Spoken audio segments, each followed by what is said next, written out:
Twice a month, the Exeter Planning Board gathers around a table at Town Hall discussing issues affecting the future of the community. Taking it all in is board member Daniel Patterson, who's lived in Exeter for 13 years. He and his wife own Shanbry Farms 5 miles across town on Route 2. And just last week, Patterson was elected to the Exeter Town Council. On this night, Patterson has arrived in a 2009 GMC Sierra truck with Vermont license plates, a vehicle that he uses regularly to get around town. So we asked him after the meeting why the out-of-state registration. We wanted to know why you have Vermont plates on your truck. Because I do business in Vermont. Patterson says the business is visiting various farms in Vermont to buy supplies, like hay, for his own farm. Because when you go onto a farm up in Vermont with a farmer with Rhode Island plates, they kind of don't want to talk to you. If you go up there in Vermont with Rhode Island, Massachusetts, Connecticut plates, they call you a flatlander, number one. So kind of like a level of trust. Although Patterson said we were the first to ask him about the Vermont plates, he was clearly ready for our questions. Do you know the rules here in Rhode Island about registration? Right? The sales tax on that vehicle has been paid to Rhode Island. To Rhode Island? Yes. Well, so you're just keeping the plates for Business purposes. Okay. Yeah. And so you're registered up there, or you registered down here? It was registered here and then moved up there about 6 months after I bought it. So how does that work? And has that been for a couple of years, or?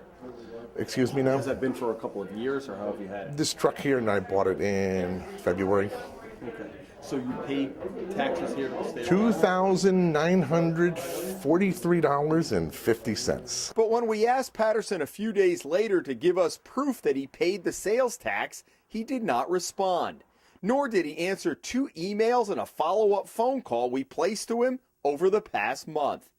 Even if Patterson did buy and pay the sales tax on the vehicle in Rhode Island, the registry tells the Hummel report he is violating state law by having Vermont plates on the truck when he lives and works in Rhode Island. If you're a resident of the state, you live here and you either live here and work here, or you live here and your children go to school here, you've got 30 days after you've been in the state to get your car registered in Rhode Island. Mike Vispo of the Rhode Island Division of Motor Vehicles says the law leaves no ambiguity. Some people will say, hey, I own property in another state. I own property somewhere else. Doesn't that allow me to register it there because I'm paying my property taxes and everything else? Why shouldn't I be able to register that car out of state? The law doesn't make a provision for that. The law is pretty straightforward. It says 30 days in this state, you must register your vehicle in this state. So what does it take to register a car here in Vermont? Well, the Commissioner of Motor Vehicles, as he's called, tells the Hummel report you don't even have to own property. A simple mailing address will do. And perhaps more attractive for Rhode Islanders, there's no car tax. And Patterson was a little more vague when we asked him about property taxes for his truck in Exeter. And then it's registered here with the town too for property tax purposes? It will be for the first 6 months it was here, yes. Will, meaning that it's not going to be later, or it will be? However they do it, the tax rate here. According to records at Town Hall, Patterson has 2 vehicles registered in Rhode Island under his name. A 1994 vehicle assessed at $944, which he was taxed $30.76 on last year. And a 2003 vehicle assessed at $1,260 that cost him $41.06 in property tax last year. Patterson told us he bought the Sierra truck in February and paid more than $2,900 in sales tax, which would put the sales price at more than $40,000. The tax assessor in Exeter tells the Hummel report Patterson's truck does not show up on the tax rolls. If it were taxed at $40,000, he'd have to pay $1,300 in property tax.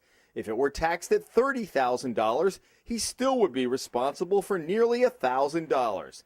Vermont has no property tax on vehicles. Exeter, like every other community in Rhode Island, bases its car tax on a list of registrations it receives from the state registry. Would there be any way that a community would know, other than the registry, whether a car is registered here? I don't believe so. Okay. How would the community know? They wouldn't. Unless motor vehicle said this car was registered for X amount of time, the community would not know. Okay. Unless the person went to the tax assessor and said, I've got an out-of-state registered vehicle and I want to pay you some tax. But normally, the process is we tell the cities and towns what was registered, to whom, and for how long. But that scenario seems pretty remote, that somebody's going to walk into their local... Seems extremely remote. And with the General Assembly's elimination of the car tax exemption, nearly every motorist is paying more in property taxes this year. Bottom line is, it's revenue. It's for the revenue. state. Everybody that's registered out of state that shouldn't be, it's costing the state money on the local level, and that, funnels into the bigger picture. That loss in revenue from the car tax is one of the many issues Daniel Patterson will have to deal with when he's sworn in as Exeter's newest town councilman later this month. In Exeter, Jim Hummel for the Hummel Report.